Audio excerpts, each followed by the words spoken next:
민주당이 이재명을 지지했잖아요. 우리 당을 위해서 뭐 쓴소리를 한다, 당이 잘 되라고 한다. 그게 뭐 상식적으로 말이나 되는 이야기입니까? 점잖게 이야기하면 이 사람들이 뭔 소린지 몰라.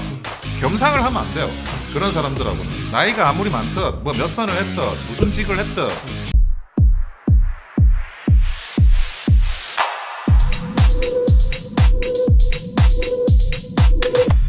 네, 문종영의 온마이크 오늘도 올바른 소리 내면서 유익한 방송할 수 있도록 하겠습니다. 오늘 정치의 시간이라는 이름으로 저희가 매주마다 특별 게스트를 초청해서 방송을 하고 있는데요. 오늘은 가장 활발하게 최근 종편에서 활동도 하시고 당에 10년 동안 이렇게 봉사를 해오신 원영섭 변호사님을 초청했습니다.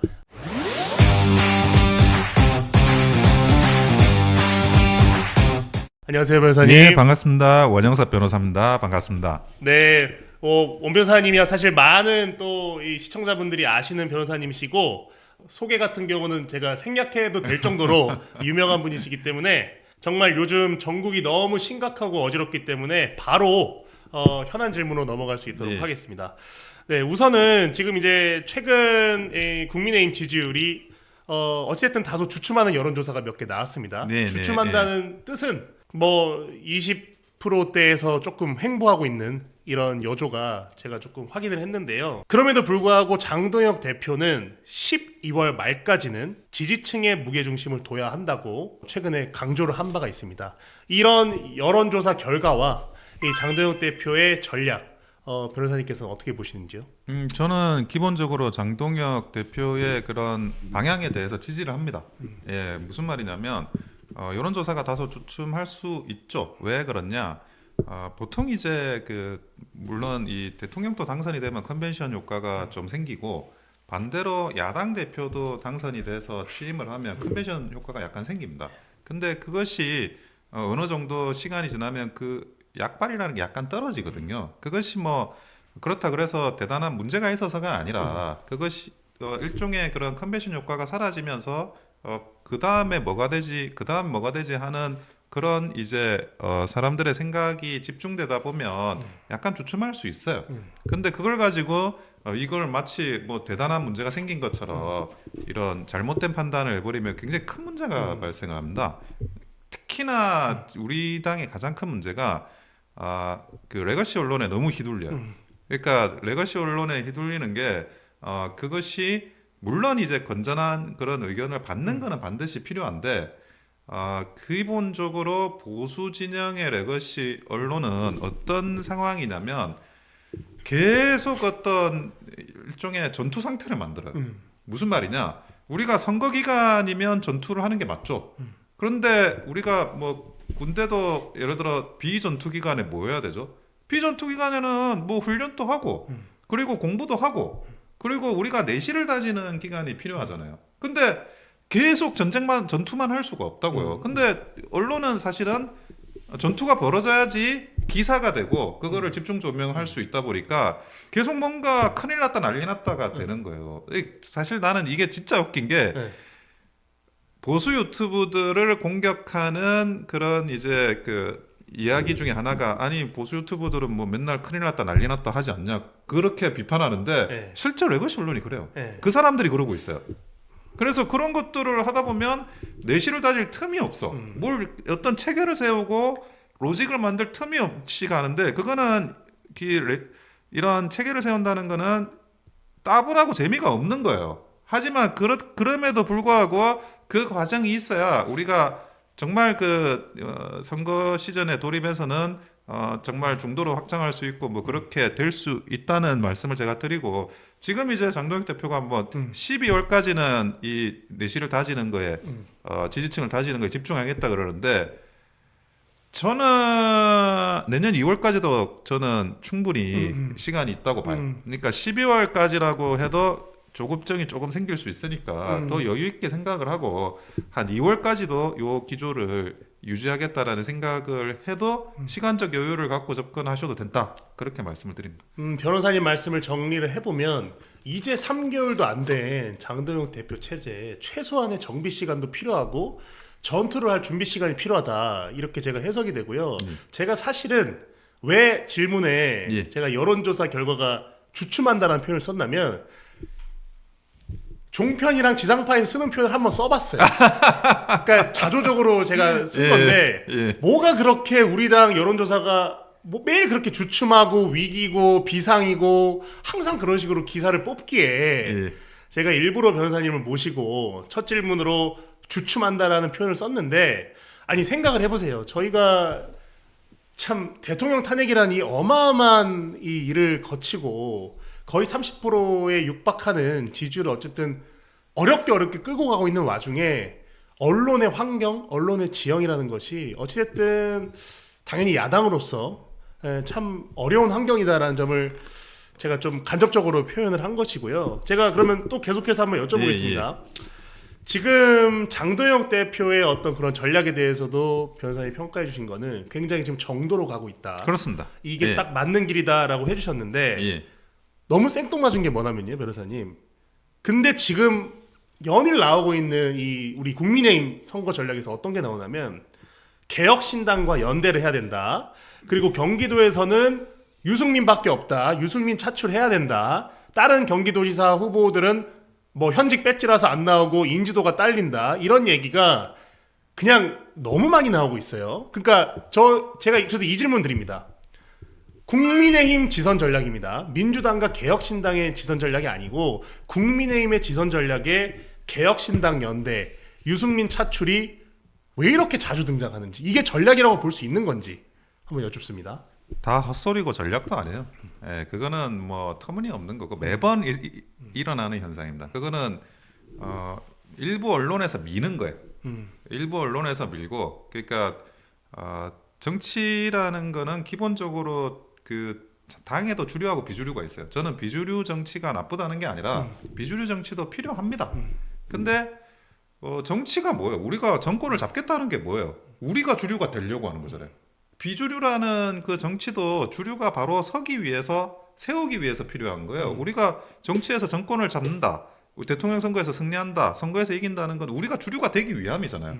근데 이런 모든 이제 그 현상들 중에 하나가 비주류가 득세하게 만들려는 그런 그 일종의 그 여론 작업들이거든요. 그러니까 그게 이익을 보는 사람이, 개혁신당과 연대해야 된다고 했을 때 제일 이익을 보는 사람이 누구예요? 개혁신당이죠. 왜 국민의힘이에요? 정확히 하면 뭐 대표를 얘기하는 건가요? 아니 뭐 이준석이든 네. 개혁신당이든 그쪽 사람들이 이익을 보는 거고, 유승민 뭐 등판해야 된다. 그러면 그 논리로 제일 이익 보는 사람이 누구냐고, 유승민이잖아요. 그게 왜 국민의힘입니까? 그러니까 자, 이거를 우리가 명심해야 되는데 비주류가 득세하는 그 정당은 그 정당 자체가 비주류가 될 수밖에 없어요. 뭘 이렇게 뭘 하나를 정책을 또는 인사를 결정해 가지고 정부를 우직하게 나가는 게 아니라 뭐 시비 걸고 비판하고 뭐 안다리 걸고 하는 이런 사람들만 더 언론에 뭐 부각이 되고, 마치 그것이 대단히 뭐 멋들어진 의견인 것처럼 이야기가 되고, 그렇게 되다 보면 당이 바보가 된다니까요. 그러니까 지금 현재 이것이 당을 제대로 세우기 위한 노력이냐? 제가 볼 때는 개혁신당이든 뭐 유승민, 세보수계 뭐 이런 사람들 못지않게 지금 정통 보수 쪽에 정말 능력 있고 아주 그 생각도 바른 친구들이 많아요. 이 사람들이 왜 그러면 그렇게 뭐 언론에 뭐 관종처럼 안 하면서 자기가 할 일을 묵묵하게 하겠어요. 그게 당이 잘 되는 게 필요하니까, 최소한 정당이라는 시스템을 존중하니까 그러는 거예요. 근데 그런 것처럼 지금 뭐 항상 일어나는 일이거든요. 이 패턴이. 이 패턴에 또 속으면 바본 거예요. 그래서 그런 일이 분명히 일어나지 않도록 이번에 지도부는 좀 중심을 잘 잡길 바랍니다. 이게 지금 이런 언론의 패턴도 다 구시대적이고 흘러간 그 유물 같은 거예요. 이게 일종의 그 PC 개념이거든요. 네네. 마치 뭐 생각이 근사한 것처럼 보이고 싶어 하는 건데, 그게 이미 사조가 쇠퇴했고 이미 다 그 전 세계적으로 어떤 일관성 그리고 뭐 주체성 이런 것들의 사조로 다 변동이 되고 있어요. 미국에서는 그게 트럼피즘으로 나타나는 거고, 또 유럽도 마찬가지고. 그래서 이것은 시대 뒤처진 옛날의 구태의연함을 그대로 답습하는 것에 불과하다라는 말씀을 드립니다. 변호사님이 열변을 토해 주셨습니다. 그러니까 저는 이렇게 들리거든요. 정치라는 게 하면 할수록 욕도 많이 먹잖아요. 그렇죠. 예. 뭐 꼭 국회의원이 아니더라도 방송 활동 많이 하거나 뭐 당직 맡아서 공식적인 활동 하다 보면 너는 왜 거기 있냐, 너는 왜 그런 말 하냐, 손가락질 받고 네. 욕 먹는 게 정치인데, 제가 아까 그 유승민 얘기를 왜 여쭤봤냐면, 장동혁 뭐 예를 들면 우리 당의 나경원 뭐 여러 가지 이제 중진 의원들 계시고 그분들 이 탄핵 거치면서 욕 정말 많이 먹었습니다. 그리고 개개인적으로는 다 선거를 나가서 당선되기도 하고 떨어지시기도 했는데, 지금도 막 법사위나 또 규탄 대회 열면서 정치 활동을 이어나가고 있어요. 근데 유승민 전 의원은 몇 년 동안 편하게 앉아 있다가 가끔씩 뭐 몇 달에 한 번씩 강연 같은 거 하고 갑자기 이렇게 또 경기도지사 우리 당의 후보로 차출되는 게 제가 이상해서 한번 여쭤본 것이고, 제가 조금 강론을 한번 변호사님께 여쭤보고 싶은데, 요즘에 이제 조선일보 오늘자 조간 보면 왜 이렇게 김민석 총리가 그 오세훈 스토킹을 하냐 뭐 이런 사설이 있더라고요. 근데 제가 조금 한 발자국 더 나가서 제가 좀 궁금한 건 뭐냐면, 어쨌든 이제 지선 전국이니까 후보군들, 예를 들면 경기도지사, 서울시장 같은 경우 어쨌든 뭐 대권으로 가는 그런 마일스톤, 중요한 이제 그 스태핑 스톤으로서 언론이서 많이 다뤄주니까 마치 국민의힘에서 서울시장 후보는 이미 우리 당도 오세훈 후보밖에 없는 것처럼 행동하는 그런 경향이 있어요. 이게 제가 왜 느끼냐면요, 제 주위에 방송을 하거나 정치 활동을 하는 친구들 어떻게 보면 다 정치인을 꿈꾸는 거잖아요. 그쵸. 정치인이란 건 제가 얘기하는 약간 원외 어떤 국회의원을 꿈꾸는데, 오세훈 시장을 속으로는 별로 안 좋아하는 사람들도 겉으로 비판을 안 해요. 그러니까 무슨 말이냐면, 예. 또 그 오세훈 시장이 서울시장 사선이 돼서 그러면 또 분명히 유력한 대권으로 뜰 것이고, 지금 저희 당세가 워낙 어렵다 보니까 네임드 정치인들이 몇 명 안 되잖아요. 그렇죠. 예. 그래서 저는 너무 좀 이게 소극적으로, 아니 우리도 서울시장 후보라는 게 얼마나 그 정치적 역동성이 있는 그 후보군들인데, 옛날 같은 경우는 조금 젊은 후보들, 좀 참신한 후보들 나오고 이랬는데, 지금은 그냥 무조건 우리 당조차 오세훈밖에 없다 이런 식으로 저는 조금 흘러가는 전국이 있는데, 이게 당한테 유익한 방향인가요? 아이, 그 많은 분들이 나와서 경쟁하고, 거기에 대해서 뭐 또 기존의 그 현역 시장인 오세훈 시장은 오세훈 시장대로 본인의 뭐 그동안의 성과나 이런 것들을 또 홍보하고, 그리고 새로운 분들은 또 나오셔가지고 내가 어떻게 새로 만들어 나가겠다 서울시를, 그런 식으로 또 홍보하는 과정이 반드시 필요하고, 그 장은 열려야 됩니다.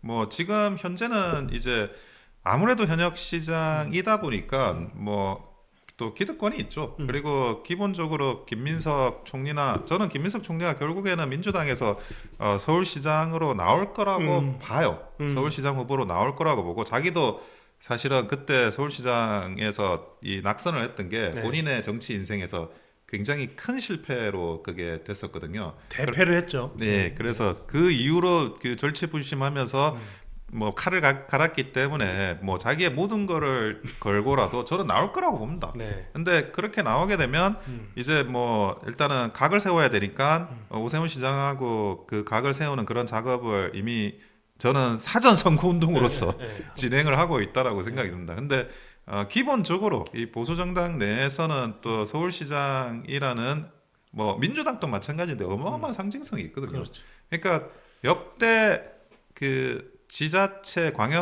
지자체장 중에 대통령이 되는 광역지자체장은 딱 두 개요. 서울시장, 경기도지사. 그 정도로 이 두 자리는 대선 후보의 어떤 반열에 오를 수 있는 자리이기 때문에, 그거를 이제 뭐 서울시장이라는 단순한 광역단체장이 아닌 거죠. 그래서 또 그렇지만 또 오세훈 시장 말고도 사실 여러 사람들이 전 경쟁을 해야 된다고 봅니다. 경쟁을 하고, 그 경쟁 상황에서 또 뭐 어떤 그 결론이 나올지 모르겠지만 그런 부분들에 대해서 많은 분들이 또 도전을 해야, 아니 뭐 오세훈 시장이 이번에 서울시장 만약에 또 사선에 하신다고 하더라도 그리고 나서는 이제 뭐 정말 그렇게 되면 대선에 또 도전하실 텐데, 그때도 서울시장 그 제목이 필요하잖아요. 그러니까 언제나 이런 그 후보군들 자원은 많을수록 정당엔 좋거든요.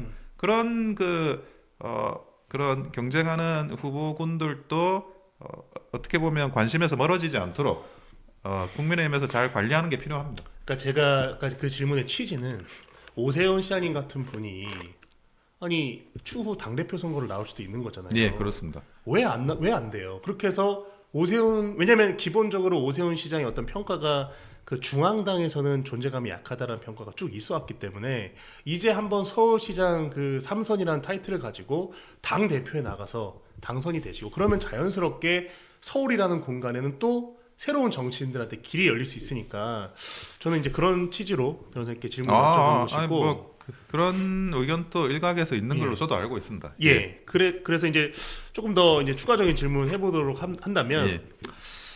같은 맥락인 것인데 이제 장동혁 대표 같은 경우는 지금 최근에 이제 대선 후보 여론조사에서도 당내에서는 압도적으로 지금 1위를 하고 있고 어쨌든 이 국민의힘 당 대표란 자리는 정말 빛과 어둠을 다 흡수하는 그런 자리잖아요. 그렇습니다. 근데 예. 뭐 다 이해는 해요. 저도 뭐 어떤 그 언론사마다 여러 가지 스탠스가 있고 좌파 언론사, 뭐 소위 우파 언론사 여러 가지가 있는데 장동혁 대표가 규탄 대회를 하면서 그냥 우리가 황교안이다라고 얘기했잖아요. 표현의 자유를 억압하는 이재명 정부, 이재명 정권에 대해서 항거한다는 취지를 했는데 이 우리가 황교안이다 이 발언 하나 하니까 언론사들이 달라드는 건 전 이해를 하겠어요. 근데 여기 누가 달라드냐면 한동훈과 함께하는 사람들. 제가 이번에 그 기사 검색을 하다가 이름을 봤는데 조갑재, 김종형 이런 사람들이 정말 뭐처럼 달려들더라고. 근데 제가 어떤 방송에서 제가 조갑재 그 사람 국민의힘이랑 보수 진영이랑 상관없다 이런 얘기를 하니까 어떤 한 사람이 국민의힘을 위해서 쓴소리하는 게 조갑재다 이러면서 막 제 말을 가로막더라고요. 그러니까 이게 제가 되게 혼란스러운 게 저는 이 당 생활하면서 조갑재 씨의 영향력을 느껴본 적도 없고 사실 뭐 하는 사람인지 잘 몰랐습니다. 저는 우리 당이 어쩌다가 당대표가 우리가 황교안이다 정치적인 발언을 했는데 온갖 사람까지 다 나와갖고 이렇게 당대표를 물어뜯는 상황이 이게 좀 정상인지 저는 헷갈리거든요. 변호사님 그러니까 생각은 민주당하고 한번 비교를 해보자고요. 그러니까 이게 그 귀순이라는 개념이 있죠. 우리도 마찬가지인데 민주당이었다가 좌파였다가 우리 쪽으로 넘어온 사람을 또 환영하는 게 있어요. 그렇죠. 민주당도 뭐 민주당은 우리보다 덜하긴 해도 우파에 있다가 넘어오면 환영하는 것도 있어요. 근데 민주당이 절대 안 하는 거는 자기 당에 있다가 넘어갔다가 다시 돌아오는 거. 이거는 절대 불가능한 거예요. 이거는 배신이거든요. 예. 그러니까 기본적으로 조직은 배신을 인정하면 배신이 최고의 그런 출세의 그런 전략이 돼버리면 그 조직은 살아남을 수가 없어요. 그러면 국민의힘은 어떻게 해야 되죠? 지금 조갑재 그분이 민주당이 이재명을 지지했잖아요. 그렇죠. 그런데 그분이 우리 당을 위해서 뭐 쓴소리를 한다, 당이 잘 되라고 한다. 그게 뭐 상식적으로 말이나 되는 이야기입니까? 그리고 제가 그런 발언을 요즘에는 그런 분들한테 좀 세게 하는 게 점잖게 이야기하면 이 사람들이 뭔 소린지 몰라. 그러니까 그 겸상을 하면 안 돼요. 그런 사람들하고는 나이가 아무리 많든 뭐 몇 선을 했든 무슨 직을 했든 지금 이 당이라는 제가 아까도 말씀드렸지만 아니 그전에도 말씀드렸지만 제가 정말 사랑하는 당입니다. 우리 당원들 너무 사랑해요. 우리 지지자들을 너무 사랑하고 근데 이 당을 정말 그 망하기를 바라는 거잖아요. 사실은 다른 당의 후보를 지지했다는 거는. 그런데 그런 사람이 하는 이야기에 대해서 그거를 귀 기울여 들으라는 게 그게 무슨 소리인지를 모르겠다는 거예요. 그러니까 그 사람은 언제든지 다음에도 민주당의 또 다른 대권 후보를 통해서 대권 후보한테 안 간다는 보장이 있냐고요. 근데 그 사람이 뭘 그 어떤 권위가 있고 존중받을 가치가 있는 겁니까? 두 번 다시 그런 식으로 하면 안 돼요. 근데 지금 우리 당의 그런 뭐 이런 중진이나 뭐 의원들이나 그 사람들이 생각이 그게 똑바로 안 박혀서 그래요. 이거를 자 좌파에서 넘어오는 사람 환영 오케이. 근데 우리 따가 갔다가 다시 오는 사람 이건 안 되는 거예요. 이게 아무리 그 사람이 무슨 힘이 있고 뭐가 있고 뭐 돈이 많고 권력이 있고 지위가 좋고 인맥이 좋다 하더라도 그런 걸 용납하고 그 용납을 하는 그 의원들이 있기 때문에 그리고 그 사람들이 또 초선은 그러지도 못해. 몇 선이나 먹어가지고 내가 옛날에 친했고 그 친함 때문에 이 당이 이꼬라지가 나고 있는 거예요. 그래서 그런 사람들은 대우를 하지 말고 백안 씨하고 겸상을 하지 말라는 겁니다. 그 누구도. 그래서 그런 부분들에 대해서 뭐 그런 기회가 뭐 있을 거라고 보진 않지만 만약에 내가 이 방송 패널로 나갔는데 뭐 이런 그 예를 들어 대변인님이 아니라 조갑제 그런 분 같은 분이 나와가지고 이상한 이야기를 하면 저는 엄청나게 쏘아붙일 것 같아요. 가만 안 둬요. 아니 안 쏘아붙일 수가 없는 것이요. 그 조갑재 씨라는 분의 어떤 워딩이나 그분이 주장하는 내용의 어떤 거를 컨텐츠를 보면 뭐 이런 것들입니다. 예를 들면 우리 지금 국민의힘에서 원외에 있는 한동훈 전 대표가 107명 국회의원들의 몫을 다하고 있다. 이런 발언 아마 들어보셨을 텐데 그냥 그런 발언을 계속 싸지르니까 제가 그런 거에 대해서 일일이 그래도 어르신이고 이러니까 욕하는 게 아니라 당과 상관이 없다. 조갑재가 왜 보수 지형을 대표하나 이런 얘기를 했는데도 이런 거에도 반대하시는 분들이 많다. 반대하는 사람들 보면 다 당적도 없고 이런 사람들이에요. 그러니까 이게 지금 아까 말씀하신 것처럼 언론 환경, 언론 지형이 너무 기이하다는 거예요. 그러니까 혼란을 주는 거죠. 이 매체라는 것은 기본적으로 사람들이 존중을 하면서 그 정보를 습득하는 것인데 평상시에 열심히 살아가시고 그냥 방송 한두 시간 들으면서 이 정치 환경을 이해하시는 분들한테 마치 조갑재가 보수 진영과 관련이 있다. 또는 장동혁이 대표로 있는 국민의힘과 관련이 있는 인사로 여겨질까봐 저는 그게 굉장히 좀 있어서는 안 될 일이다. 그런 문제의식을 가지고 이제 변호사님께 질문을 드린 것입니다. 그래서 맞습니다. 변호사님 정말 좀 좋은 답변 해주셨고 또 추가적으로